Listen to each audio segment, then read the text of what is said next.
Assalamualaikum warahmatullahi wabarakatuh. Selamat datang di channel dakwah. Supaya Anda bisa mengikuti video berikutnya, silakan Anda mensubscribe, like, and share terlebih dahulu. Video ini gratis. Bismillahirrahmanirrahim. Assalamualaikum warahmatullahi wabarakatuh.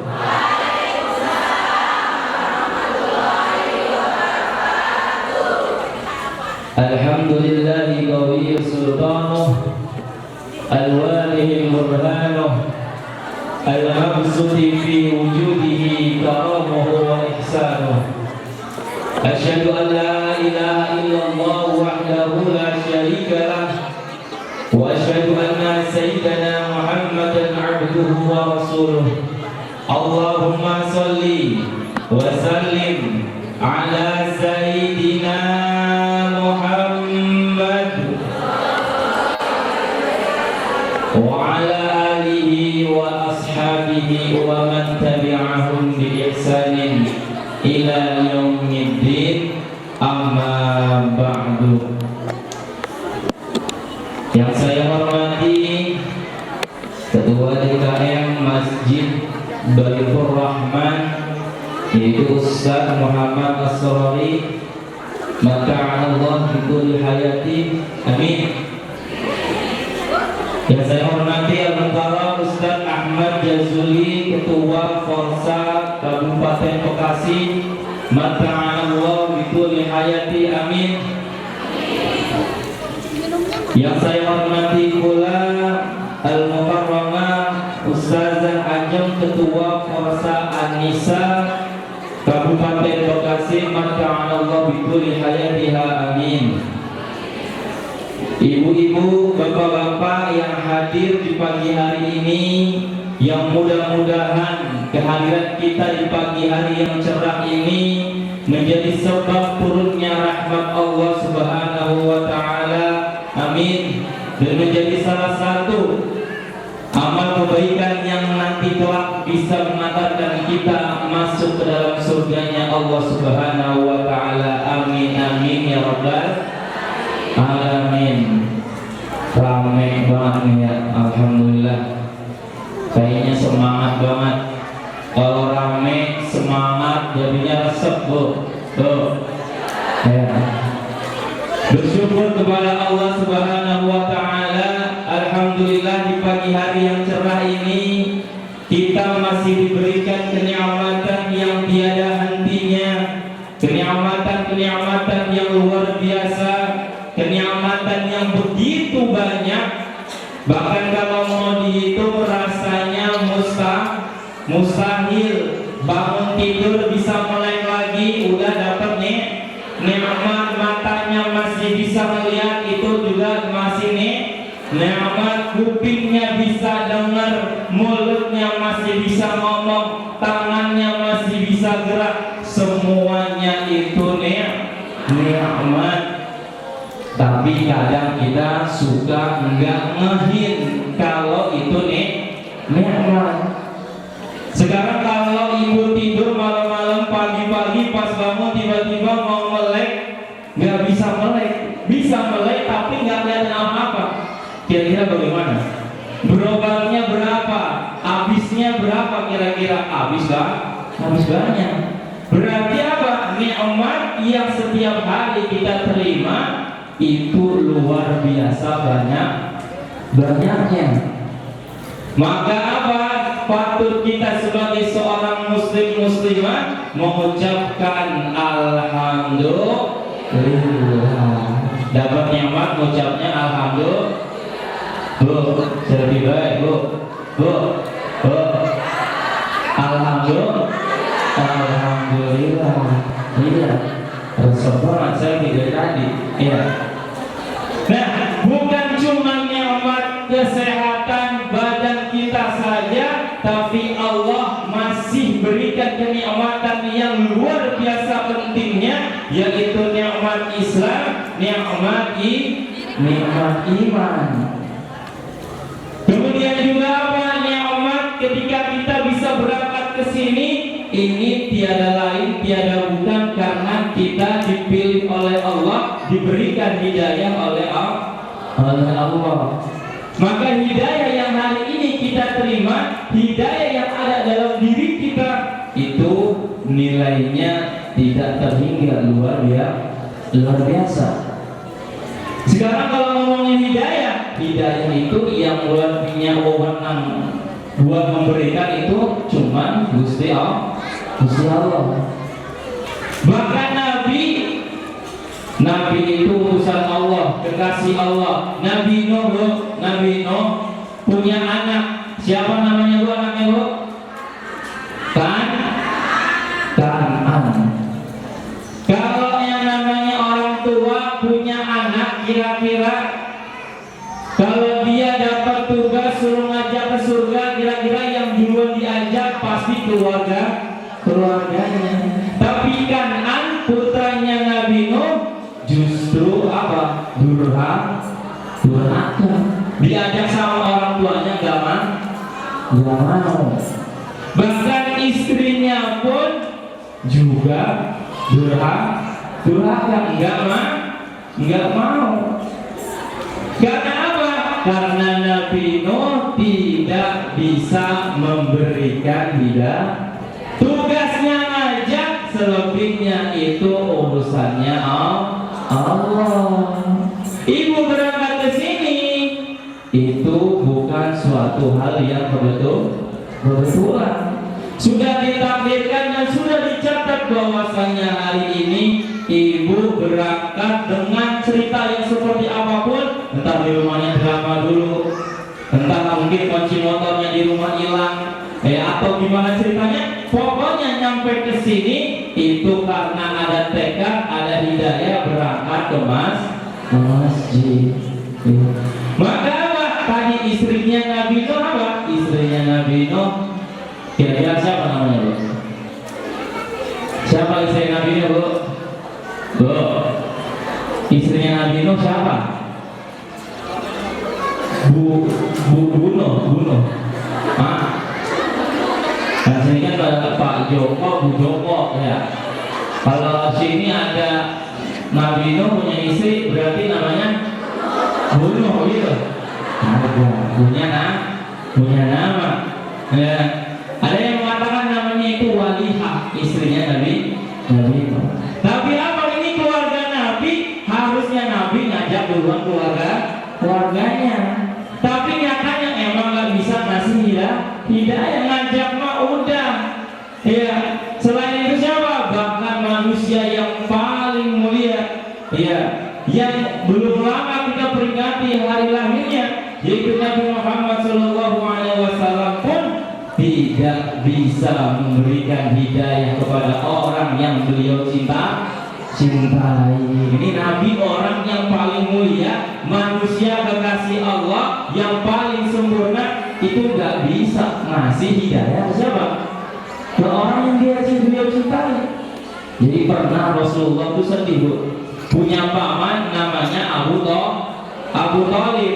Abu Thalib meninggal dalam keadaan tidak beriman kepada Allah. Punya paman, nah ini Abu Thalib semasa hidupnya juga banyak perannya sama Rasulullah. Ya, walaupun tidak beriman tapi banyak perannya kepada Rasulullah. Jadi sedih punya pamannya meninggal dalam keadaan tidak beriman, tapi Allah tegur. Nabi Muhammad ditegur sama Allah. Apa kata Allah? Innaka la tahdi man ahbabta walakinallaha yahdi man yasha. Ya Muhammad, sesungguhnya Allah tidak bisa memberikan hidayah kepada siapa? Kepada orang yang engkau cintai, akan tetapi Allah memberikan hidayah kepada siapapun yang dikehendaki. Maka hadirnya kita pada pagi hari ini merupakan sebuah kenikmatan yang luar biasa yang patut kita syukuri. Kalau Allah mau jadikan kita pagi hari ini menjadi orang-orang yang bermaksiat, bisa apa enggak bu? Bisa. Allah jadi kita di mana lagi ngomongin orang ini itu segala macam, bisa. Tapi nyatanya Allah pilih kita untuk hadir di majelis taklim yang insya Allah penuh dengan keberkahan ini. Jadi ini nikmat yang luar biasa yang patut kita syukuri. Tapi jangan merasa kalau sekarang kita di sini sama Allah dikasih kebaikan kemudian menganggap yang di luar itu enggak baik. Jangan. Ya, karena kita diajarkan ya tidak boleh memandang orang lain dengan pandangan yang meremehkan. Jadi di luar, ya, jadi kita berpandangan bagaimana? Kita pandang ya semuanya baik, ya. Kemudian alhamdulillah kita hadir di sini sebagai rasa syukur kita diberikan kenikmatan, kita harus bersyukur. Salawat dan salam tidak lupa selalu kita curahkan kepada Nabi Yuna wa Habibuna wa Syafi'una wa Maulana Muhammad sallallahu. Nah, alhamdulillah ya, kemarin hari Kamis kita sama-sama memperingati hari Maulid Nabi. Ini Indonesia luar biasa, Bu. Indonesia bukan negara Islam. Indonesia bukan negara Islam, tapi emang mayoritas warganya, masyarakatnya Islam. Tapi luar biasanya apa? Luar biasanya sama pemerintah, ya. Ini bentuk apa? Salah satu bentuk apresiasi yang luar biasa. Hari kelahiran beliau dijadikan hari libur nasional. Nah, kita ini sebagai umatnya Nabi Muhammad harusnya bangga.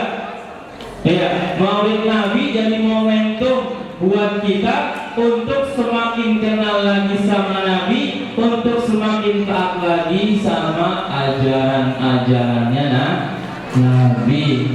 Ini kemarin ya pas lagi Maulid, ya kita senang apa enggak, Bro? Harus senang. Ya. Kenapa? Karena kelahiran Nabi Muhammad itu apa? Membawakan begitu banyak keutamaan, membawa hidayah dan sebagainya. Ya, kita sebagai umatnya Kanjeng Nabi harus berbahagia. Kenapa harus berbahagia? Karena kenikmatan yang hari ini kita peroleh tidak lain tidak bukan adalah jeripayah dari perjuangannya Nabi Muhammad. Hari ini kita menjadi umat yang paling mulia. Kenapa, Bu? Karena dinisbatkan kepada manusia yang paling mulia. Al-Quran menjadi mulia kenapa? Diturunkan kepada Nabi yang paling mulia. Kita menjadi umat yang paling mulia. Kenapa? Karena kita dinisbatkan menjadi umat manusia yang paling mulia, yaitu umatnya Nabi Muhammad sallallahu. Maka kita sekarang kalau jadi umatnya Nabi harus bangga. Bangga jadi umatnya Nabi. Harus jadiin Nabi sebagai tauladan. Kita punya anak diajarin kenal sama Nabi. Ya, Bu, jangan nih, nauzubillah min dzalik, hari ini saya ngajar di sekolahan. Anak-anak zaman sekarang tuh sekarang senengnya sama K-pop Korea. Mereka mengidolakan orang-orang Korea. Agamanya apa? Ya, gimana ceritanya saya juga nggak ngerti. Kenapa kita dituntut untuk mencintai Nabi, menjadikan Nabi sebagai idola? Karena nanti di yaumil akhir ketika Allah memanggil kita dan membangkitkan kita, yauma nad'u kulla unasim biimamihim. Pada hari itu Allah memanggil setiap orang dengan siapa? Dengan imam-imamnya. Nauzubillah, kalau kita nanti dibangkitkan di yaumil akhir, ternyata kita justru mengidolakan orang-orang yang dihinakan oleh Allah. Nauzubillah. Karena apa? Karena seseorang nanti akan dikumpulkan bersama orang yang dicintainya. ibu kalau mau masuk surga, mau pasti masuk surga, cinta sama kanjeng Nabi. Karena manusia yang pasti masuk surga Nabi Muhammad. Kalau cinta maka nanti akan dikumpulkan bersama sosok yang dicintainya. Sama halnya tadi kalau kita cinta sama orang-orang kafir, kita mengidolakan orang-orang yang dihinakan oleh Allah, maka nanti kelak kita akan dibangkitkan di belakang, di bawah orang-orang yang dihinakan Allah. Na'udzubillah. Nggak yang malunya kayak apa kita? Iya, hari ini bisa kayak begini nih. Ini salah satunya apa? Jasanya Nabi. Ya Bu. Jadi anak semua kita ajarkan untuk lebih kenal lagi sama Nabi Muhammad. Ya Bu. Ibu-ibu jamaah Majelis Ta'lim An-Nisa yang berbahagia, ini yang kita bahas tentang tanda-tanda ciri-ciri sifatnya orang-orang yang bertakwa. Orang-orang yang bertakwa. Kalau mau ngaitin lagi sama kisahnya Nabi, kalau mau ngaitin lagi sama Nabi Muhammad, ini nyambung banget Bu. Kenapa? Karena Nabi Muhammad itu kata Siti Aisyah, karena khuluquhul Qur'an. Karena khuluquhul Qur'an. Akhlaknya Nabi itu adalah Al-Qur'an. Jadi sesuatu yang baik, segala hal yang baik di dalam Al-Qur'an, ya Bu, itu semua ya ada pada diri Rasulullah. Makanya sifat-sifat orang yang bertakwa atau tanda-tanda orang yang bertakwa ini, ya Bu, semuanya ada dalam diri Rasulullah. Sekaligus kita menauladani daripada Rasulullah Sallallahu Alaihi Wasallam. Di dalam surat Ali Imran ayat 133 dan 134, Allah berfirman, A'udzu billahi minasyaitonir rajim. Bismillahirrahmanirrahim. Wasari'u ila maghfiratin min rabbikum wa jannatin 'arduhas samawati wal ard u'iddat lil muttaqin alladzina yunfiquna fis sarra'i wad dharra'i wal kadhimina al ghayza wal 'afina 'anil nas wallahu yuhibbul muhsinin. Nah, jadi di dalam surat Al-Imran ayat 133 dan 134, Allah di sini dari ayat pertama perintahnya adalah wasari'u. Apa artinya wasari'u? Bersegeralah, cepat-cepatlah. Ya, jadi kalau dalam tafsir itu biasanya Allah memberikan perintah untuk sesuatu hal yang cepat-cepat. Biasanya ada dua redaksi antara wasari'u dan wasabiqu. Kalau wasabiqu artinya berlomba-lomba. Disuruh buru-buru ngapain? Ya ila maghfiratin min rabbikum, untuk menggapai ampunannya Allah Subhanahu wa ta'ala. Disuruh tobat, minta ampun sama Allah. Siapa manusia yang setiap hari nggak pernah ngelakuin dosa? Ada di sini Bu? Nggak ada. Kita pasti ngelakuin dosa. Maka untuk taubat Allah bilangnya jangan entar-entar. Tobat entar aja, entar masih sehat, entar kalau udah sakit udah tua baru. Jangan. Kenapa disuruh buru tobat? Karena yang namanya usia mah nggak ada yang tahu. Mau muda, mau tua, katanya muda duluan. Mau sehat, mau sakit,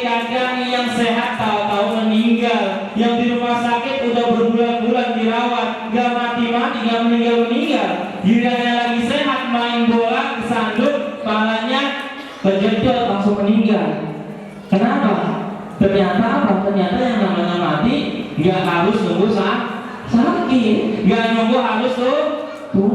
Nah ini masalahnya kita nggak tahu. Makanya kata Allah kalau soal tobat jangan dientar-entarin. Wasari'u, bersegeralah ya meminta ampunan Allah Subhanahu wa ta'ala. Kata Nabi apa? Ajilu bitaubati qabla al-maut wa ajilu bisolati qabla al-maut.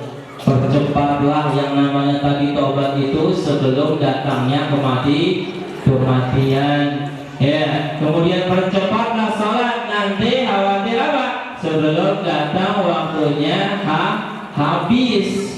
Ya, makanya apa? Kalau buat kebaikan jangan dientar-entarin. Ya, khawatir nanti nggak ada umur. Masalahnya memang nggak tahu Bu. Kalau kita tahu umur kita berapa, kita kan bisa siap-siap ya Bu. Contoh kita dikasih tahu, Bu, besok kita meninggal. Contoh nih, satu masjid nih, kita kasih tahu sama Allah, besok meninggal. Kira-kira kita ngapain? Buat udah ibadah, kalau mau keluar, kalau mau apa-apain, udah ya diajarin enggak. Besok mau meninggal, udah prepare, udah siap-siap. Lah ibu jangankan mau meninggal, ya mau jalan-jalan aja udah siap-siap. Mau umroh, ya mau jalan-jalan kemana, apa anak-anaknya besok mau pergi jalan-jalan aja udah siap-siap. Apalagi kalau mau meninggalkan dunia ini, dikasih tahu ada jadwalnya mah enak. Pasti kita mempersiapkan diri dengan sebaik mungkin, tapi masalahnya kita enggak tahu. Makanya apa? Disuruh cepet minta ampun sama Allah. Bareng-bareng kita baca istighfar dulu. Astaghfirullahaladzim. Nah, minta ampun sama Allah. Mudah-mudahan Allah ampuni dosa-dosa kita. Amin amin ya rabbal alamin. Wasari'u ila maghfiratin min rabbikum wa jannatin 'arduha as-samawat u'iddat lil muttaqin. Selain disuruh buru-buru menggapai ampunan Allah, juga disuruh buru-buru apa? Ke surganya yang luasnya itu apa? Seluas langit dan bumi. Kita disuruh buru-buru untuk, bukan disuruh buru-buru mati, enggak. Bukan surga, bukan. Memang kalau mau masuk surga kan syaratnya satu Bu ya. Masuk surga apa enggak? Mau. Kapan? Sekarang. Berarti harus mati. Kalau mau surga mau mati dulu ya nggak bisa. Ya. Maksudnya apa? Kita disuruh cepat-cepat ngelakuin kebaikan. Kalau ada kebaikan yang bisa kita lakukan, jangan ditunda-tunda. Yang mana tadi surga yang luasnya seluas langit dan bumi tadi itu disiapkan u'iddat lil muttaqin, disiapkan untuk orang-orang yang bertakwa. Nah, sekarang surga disiapkan untuk orang-orang bertakwa. Pertanyaannya, kita termasuk apa enggak ini? Termasuk orang-orang yang bertakwa apa enggak? Insya Allah. Ya mudah-mudahan Mario.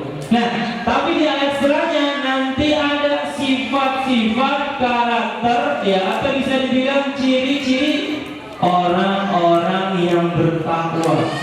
Nanti kita lihat nih, kira-kira kita termasuk apa enggak? Ayat setelahnya adalah alladzina yunfiquna fis sarra'i wad dharra.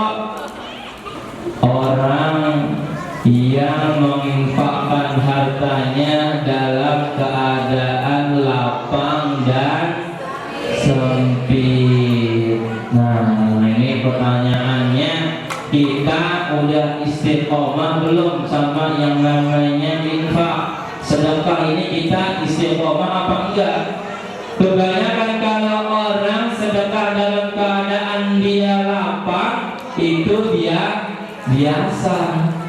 Tapi kalau dia bersedekah dalam keadaan sempit, sulit. Nah, ini yang luar biasa dan ujiannya pun berat, ya Bu.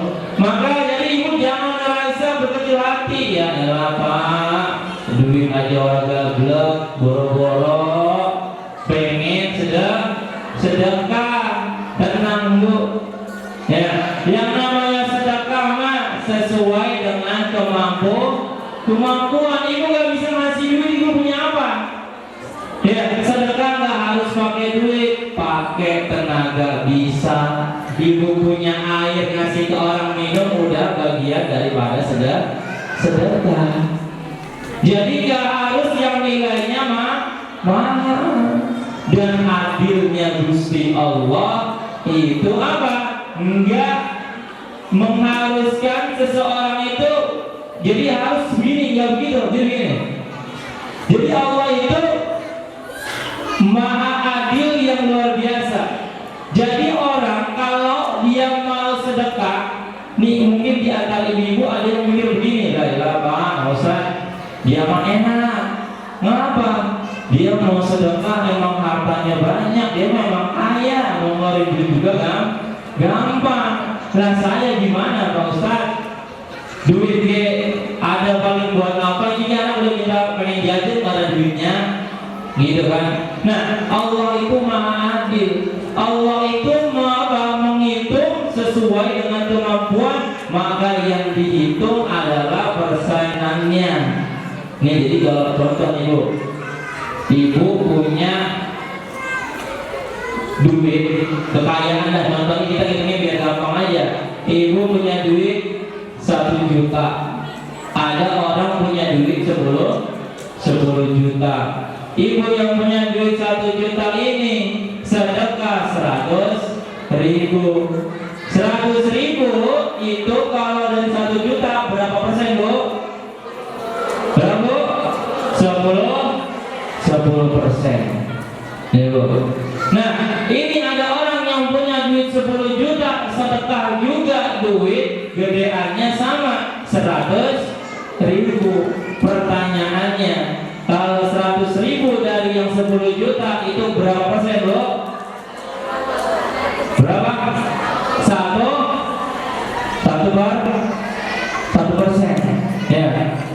1% jumlahnya tadi 100.000 sama jumlahnya, tapi persenannya berbeda. Maka kekayaan yang orang kekayaannya cuma 1 juta, kalau sedekah 100.000, dia telah menginfakkan 10% daripada hartanya. Nah, orang yang punya 10 juta dan sedekahnya 100.000, maka dia telah menginfakkan 1% daripada hartanya. Dilihat mana Bu? 10%, walaupun jumlahnya sama. Maka apa? Maka yang tadi yang dihitung, ya Bu, itu tadi kadarnya persenan. Makanya kalau zakat dalam Islam itu yang dihitung bukan jumlah duitnya, yang dihitung apa? Persennya. Berapa zakat mal? 2,5%. Jadi yang hartanya sedikit sama yang banyak banget itu keluarnya berbeda. Tuh Allah maha adil. Ibu berangkat dari rumah ke sini, ya Bu, yang jauhnya banget sama yang rumahnya dekat sama apa beda? Lah beda.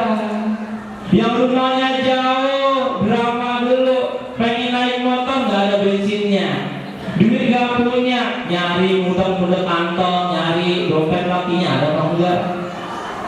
Alhamdulillah ketemu 10.000 langsung isi bensin berangkat dia kembali. Tuh perjuangannya luar biasa. Sama ibu yang rumah di samping sini langsung datang, gak beda.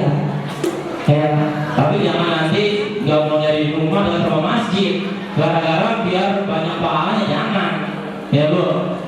Ya, jadi apa? Allah maha adil. Jadi kalau ngeluarin sedekah tadi, ya Bu, sesuai dengan kemampuannya. Ya Bu. Lanjut, yang pertama adalah orang-orang yang menginfakkan hartanya dalam keadaan lapang dan sempit. Bu, itu yang pertama. Kira-kira kita masuk apa enggak? Ini kaitannya sama orang-orang yang menahan amarahnya. Lalu yang kedua apa? Wal afina 'anil nas, orang-orang yang dapat memaafkan sesama manusia. Dan yang terakhir, wallahu yuhibbul muhsinin, Allah cinta kepada orang-orang yang berbuat baik. Jadi di ayat ini diajarin nih Bu, sifat orang-orang yang bertakwa. Ketika dia diperlakukan gak baik sama orang, dia bagaimana harusnya? Nah, orang yang namanya hidup pasti ada aja yang gak suka. Iya, saya di sini mungkin ada yang gak suka. Ya Bu. Karena apa? Emang manusia mah masih ada kurangnya, gak usah ngomongin kita ya Bu. Nabi Muhammad aja manusia yang paling sempurna. Nih kata Nabi Bu, yang akhlaknya Al-Quran, yang fisiknya ganteng rupawan, itu banyak yang gak suka. Nabi Muhammad kurang ganteng apa lagi sih Bu? Bahkan sahabat Hasan bin Sabit pernah muji Nabi Muhammad, fisiknya karena gantengnya banget. Kata Hasan bin Sabit apa? Wa ahsanu minka lam taraqata aini. Ya Rasulullah, yang lebih baik daripada engkau mata saya gak pernah lihat. Berarti paling cakep, paling baik. Wa ajmalu minka lam talidin nisa'u, yang lebih ganteng lagi ya Rasulullah daripada engkau, saya kayaknya gak ada perempuan yang pernah melahirkan yang lebih ganteng dari engkau ya Rasulullah. Khuliqta mubarra'an min kulli aibin ka'annaka qad khuliqta kama tasya'u. Engkau diciptakan tanpa aib, tanpa kekurangan, seperti seakan-akan engkau itu diciptakan seperti maunya dirimu. Ini kita kalau mau lahir ke dunia, kalau boleh request Bu. Tapi kalau ibu berarti nah iya ibu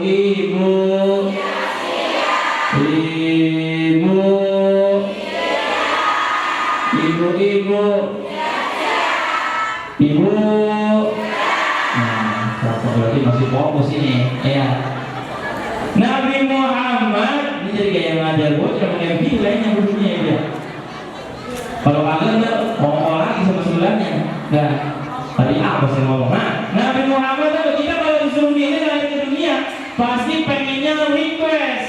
Ya Allah, pengen lahir ke dunia badannya tinggi, hidungnya mancung, badannya putih, matanya begini ya Allah, pengennya yang begini, ya pengennya yang gimana? Pokoknya pasti kita pengen request.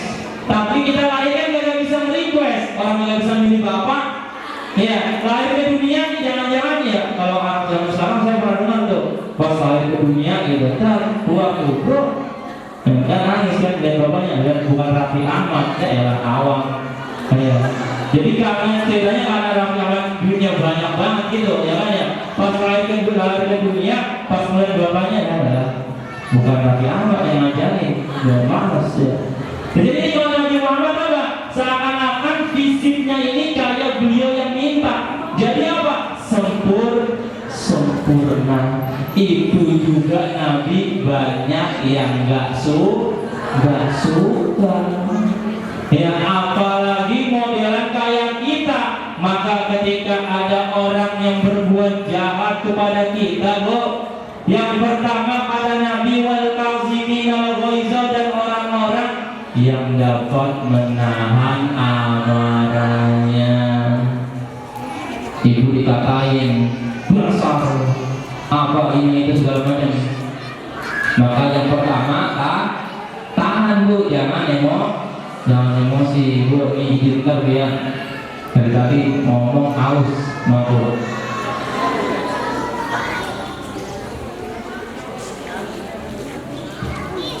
Yang pertama dari orang-orang yang dapat menahan amarah.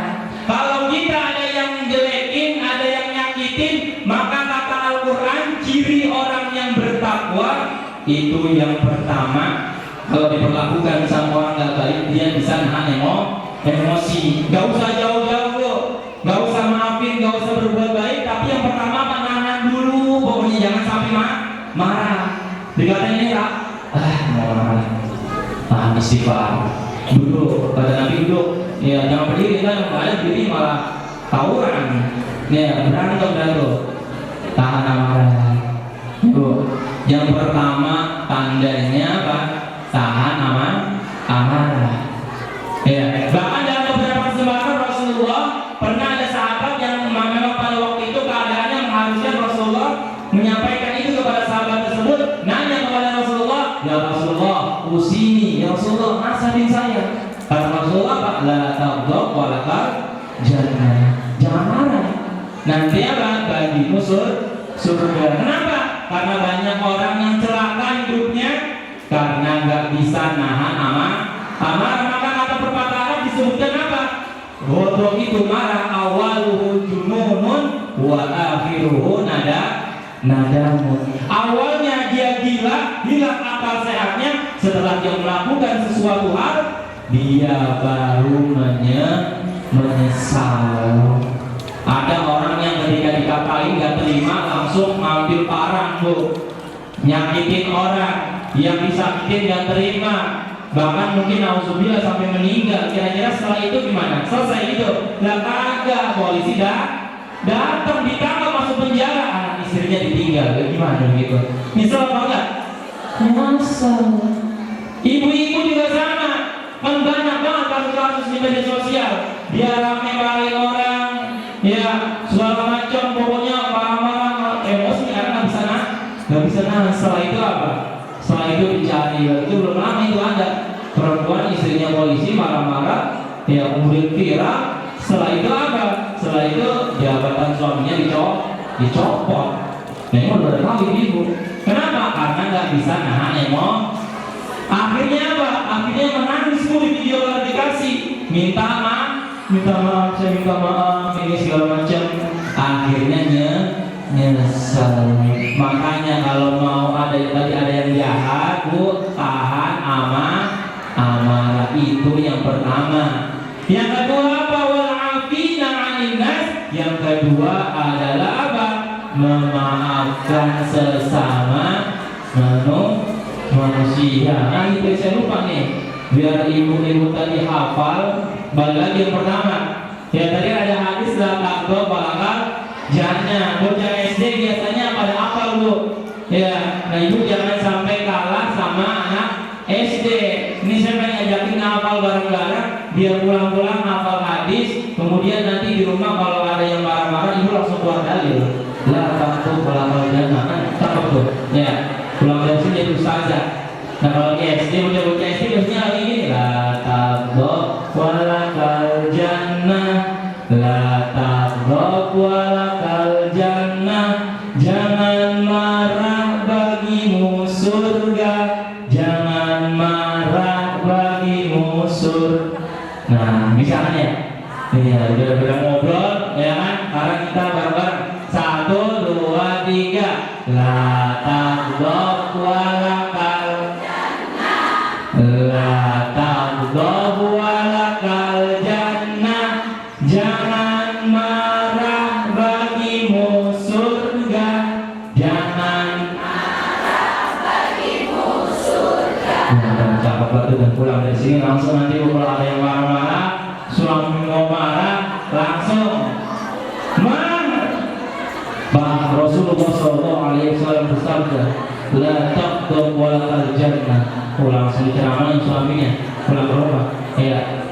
Nah ini ya, tapi jangan begitu juga bu, ya seenggaknya tahu dalilnya gitu, ya. Jangan marah bu, ya, nanti dapat surga, ya. Oke, lanjut tadi yang walafina 'anil nas, memaafkan sesama manusia. Setelah ibu tadi dibuat marah sama orang, ibu bisa nahan amarah. Kemudian setelah itu apa? Ibu bisa memaafkan.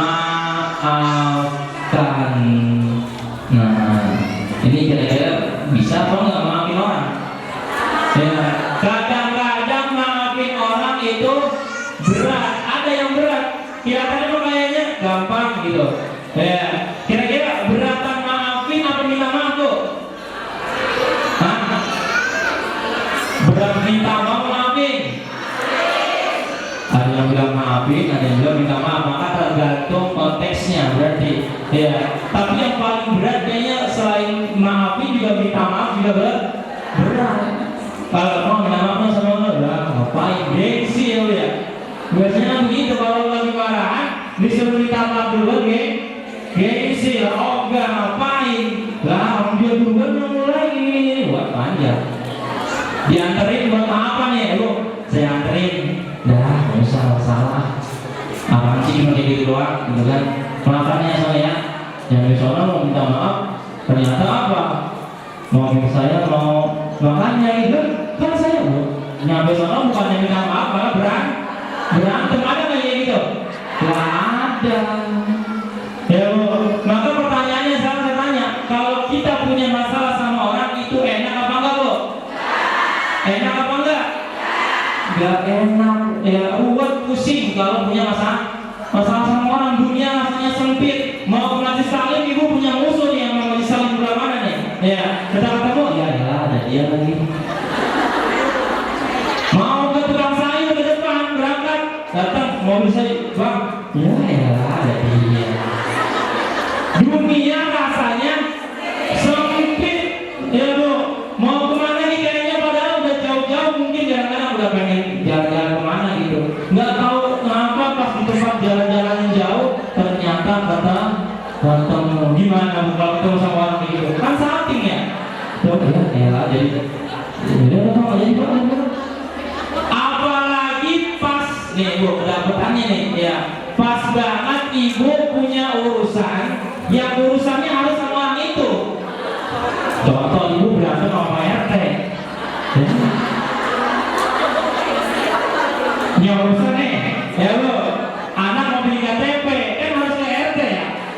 Habis suara berantem lagi ke RT datang sono mau ya jangan RT tuh mana gitu RW kan mana yang RT mana tuh RT dulu mau ke sono akhirnya mau berangkat ke RT ya RT datang ya RT tawain tawain aja ya nyata betul juga malu gak gitu malu ya makanya apa punya musuh mah enggak enak Bu. Udah kalau ada masalah selesaiin ya biar lepas mau kemana-mana juga hati dan tenang. Gak jangan kalau ada apa itu kan jangan apalagi kalau kita ributnya sama orang-orang yang apa namanya orang penting yang kita kadang-kadang butuh sama dia. Entar gini jangan jadi hati rasanya was gak enak punya masalah sama orang tuh gak enak. Jadi apa? Belajar tadi setelah kita menahan amarah, yang kedua kita bisa memaafkan. Jadi ini ada cerita zaman dulu ada orang soleh namanya Ibrahim bin Adham. Ini beliau ceritanya suatu ketika lagi jalan-jalan matanya lagi melihat pohonan, lagi tafakur melihat ada pohon apel, buahnya lagi cakep-cakepnya. Lihatin, subhanallah. Tahu-tahu yang punya pohon apel apa nyamperin langsung nempak mukanya. Astagfirullahaladzim, langsung pergi. Ya Bu. Ternyata apa dari situ ada orang yang melihat. Kemudian dia tuh, kamu tahu nggak tadi yang kamu pukul tadi itu siapa? Tadi itu Ibrahim bin Adham. Astagfirullahaladzim. Jadi kalau orang dulu tuh kalau sama orang soleh, sama ulama Bu, tahu namanya tapi nggak tahu mukanya. Kalau sekarang mah ada TV, ada HP, ada medsos, jadi tahu. Jadi orang tuh kalau dibilang disebut Imam Syafi'i di mana, jadi tahu namanya Imam Syafi'i, tapi nggak tahu Imam Syafi'i itu orangnya kayak gimana. Jadi itu dia apa? Tahu Ibrahim itu Adham, tapi dia nggak tahu orangnya yang mana. Ternyata yang tadi dia pukul mukanya, dikejar langsung kan dikejar. dipanggil, saya maaf saya nggak tahu gini segala macam. Tapi apa kata Ibrahim bin Adham? Kata beliau bilang begini, sebelum tanganmu sampai ke pipiku, aku telah memaafkanmu. Itu luar biasa akhlaknya orang-orang soleh. Daripada dia nanti ikut pak langsung dia nyatakan berantem dia milih pergi. Nah ibu kalau ada yang ngajakin berantem jangan diajarin, udah cukup sabar, tinggalin udah. Kalau ditongkrongin ya terusin terus juga apa yang kurang terusin, udah ganti ya jangan sama aja orang gitu ya bu. Kalau kita nyerang kayak dia, kita balikin lagi gitu ya itu kita apa sama aja. Jadi yang kedua apa, bisa memberikan maaf. Dan ini tadi menahan amarah, memberikan maaf, itu semua ada dalam diri Rasulullah. Karena Rasulullah adalah uswatun hasanah. Ibu pernah dengar cerita Rasulullah lagi jalan diludahin? Tahu kan bu, lagi jalan diludahin bu. Ibu lagi jalan diludahin, kira-kira ibu marah apa enggak? Diludahin bu, nggak marah. Lagi jalan diludahin, dan itu berulang-ulang bu. Ya, yang meludahin berulang-ulang ketika Rasulullah diludahin terus. Suatu ketika yang meludahin nggak ada lah, bukan yang ada meludahin gitu kan ya. Ternyata nanya-nanya yang meludahin sakit. Kita kalau ada yang meludahin sakit gimana bu? Alhamdulillah, syukurin azab Allah telah datang ya bu. Ya kalau nggak salah ini pokoknya panjang dah bu ya. Syukurin, rasain, gua kata juga apa ya, nanti kena batunya dia akan ajab dari Allah tiap hari mudahin saya gini wah terus ya. Tapi Rasulullah nggak begitu. Rasulullah justru nanya di mana rumahnya, tengokin. Bisa nggak gitu? Kita emosi sama orang, dia sakit dia tengokin, ya mudah-mudahan bisa ya. Jadi apa? Tadi yang pertama sampai yang kedua itu semua ada dalam diri Rasulullah. Dan yang terakhir, wallahu yuhibbul muhsinin. Allah mencintai orang-orang yang berbuat baik. Tingkatan yang paling tinggi bu, yang pertama tadi nahan amarah, yang kedua berbuat maaf, yang ketiga ini yang paling susah, apa? Berbuat baik kepada orang yang berbuat jahat. Nah kira-kira nih bu, ada orang kita berantem sama dia, musuhan ya.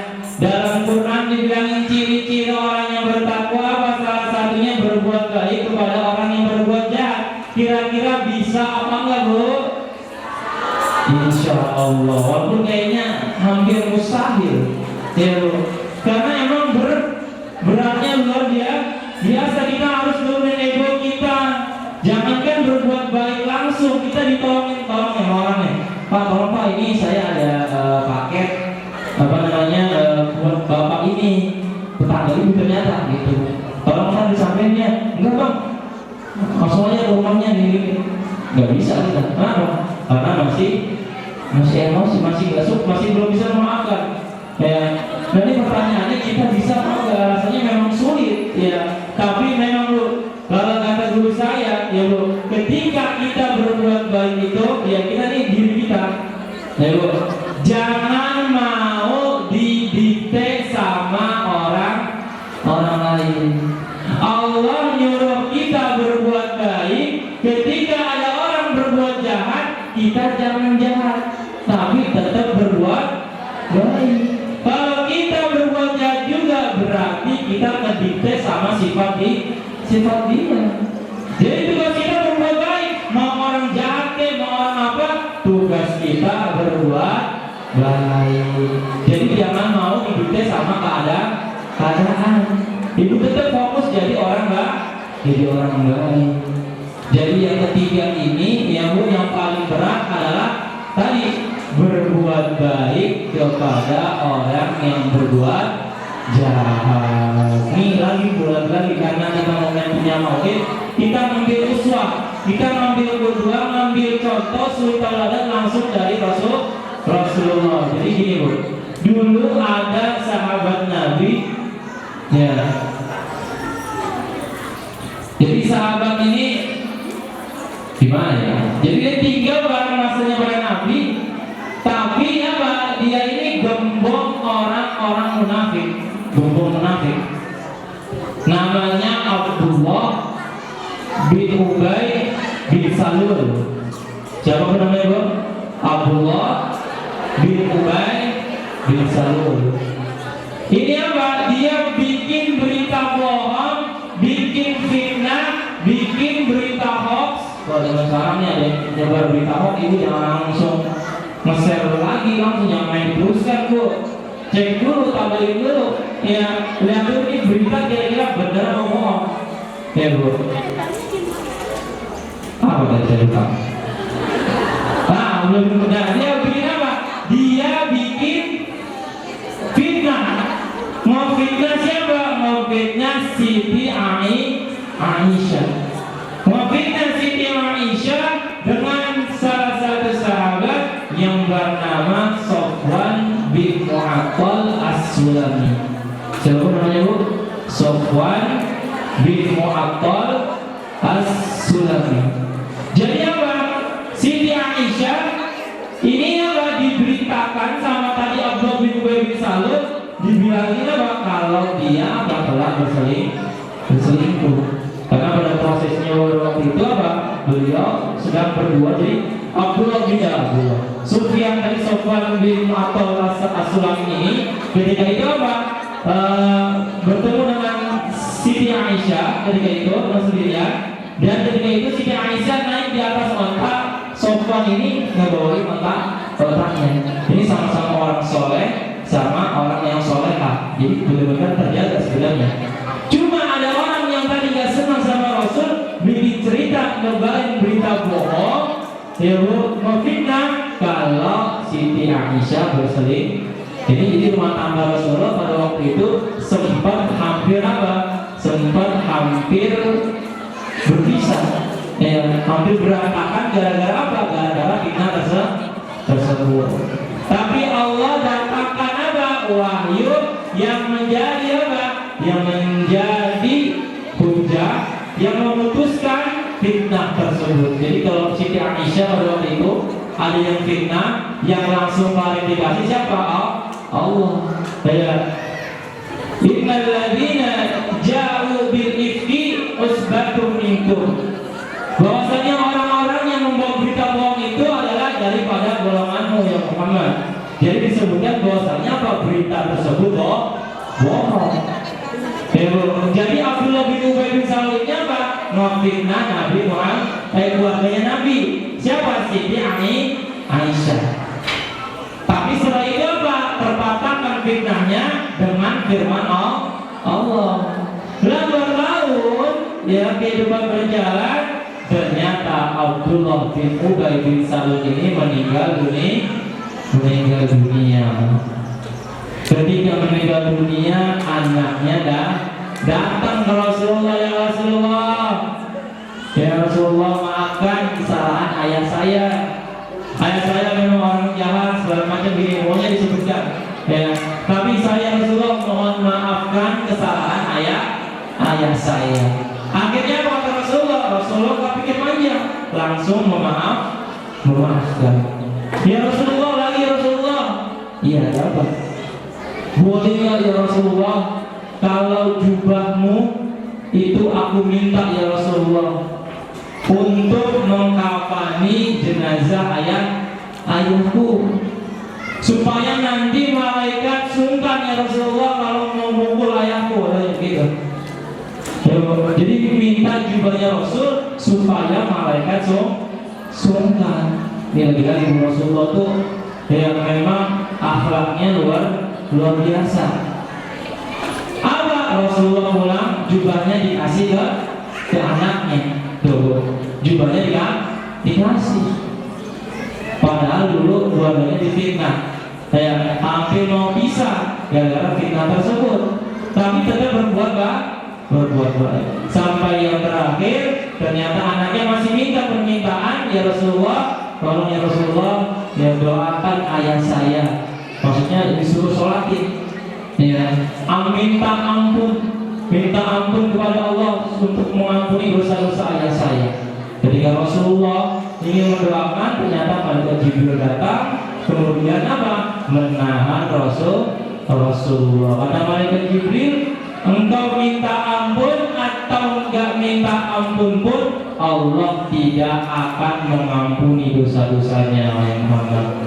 Akhirnya apa? Akhirnya Rasulullah enggak jadi pada waktu itu. Ya, ini bentuk peradilannya Allah. Allah itu maha adil. Kalau dia nanti didoain terus diampuni, dia ya nggak ada peradilannya. Ya, jadi ini bentuk keadilannya Allah. Tapi poin pentingnya adalah bagaimana Nabi Muhammad dengan sifat-sifat yang mudanya tadi ini bisa kita contoh. Dan ternyata apa? Yang tadi ciri-ciri dan tanda-tanda orang-orang yang bertakwa itu semua melekat pada diri Rasulullah. Yang pertama adalah yang mengimpakkan hartanya dalam keadaan lapang dan sempit, dan dia bisa menahan amarahnya, memaafkan sesama manusia, dan yang terakhir berbuat baik kepada orang yang berbuat jahat. Bunyi Rasulullah, ya Bu, ini bulan Maulid, kita kalau mau ngaku jadi umatnya Nabi, ya Bu, harus ikutin ajarannya, ikutin sunnah-sunnahnya. Salah satu bukti cinta itu banyakin baca sholawat. Tanda orang yang cinta salah satunya kalau dia cinta biasanya banyak nyebut namanya. Salah satunya membaca sholawat. Orang yang baca sholawat ini gak bakal rugi Bu. Ketika dia baca satu, dibalasnya berapa Bu? 10. Pada tahu dengan kita, ya Bu. Nah, tinggal kita bagaimana ya setiap hari baca sholawat. Yang paling simpel sallallahu alaihi Muhammad itu udah sholawat Bu. Ya, itu udah sholawat. Nah, gimana kalau kita baca terus-menerus? Nah, ini kenapa? Karena orang yang membaca sholawat itu sampai kepada Rasulullah. Dan orang yang sering mengirim salam kepada Rasulullah, salawat, malaikat Jibril itu menyampaikan, ya Rasulullah, fulan yusallim alaik ya Rasulullah, fulan membaca salawat kepada engkau, mungkin salam kepada engkau ya Rasulullah. Maka apa? Rasulullah menjawab salam tersebut. Dan orang yang sering membaca salawat nanti yang paling diingat sama Rasulullah. Jadi ada orang dulu pernah mimpi ketika mimpi ketemu Rasul, tapi ketika Rasul ada lewat dipanggil ya Rasulullah nggak nengok. Ya Rasulullah dipanggil ya nggak nengok. Dipanggil nggak nengok. Ya ketika disampaikan ya Rasulullah, saya ini umatmu ya Rasulullah. Ya, tapi Rasulullah nggak kenal. Kenapa? Karena tadi kenalnya Rasul itu dengan kadar sholawat kita kepada Rasulullah. Maka ketika bangun apa? Dia mendawamkan baca sholawat sebanyak-banyaknya sampai suatu ketika bermimpi lagi bertemu dengan Rasul. Ternyata Rasulullah kenal sama dia. Nah, ini kita kalau mau dikenal sama Rasul, banyakin baca sholawat.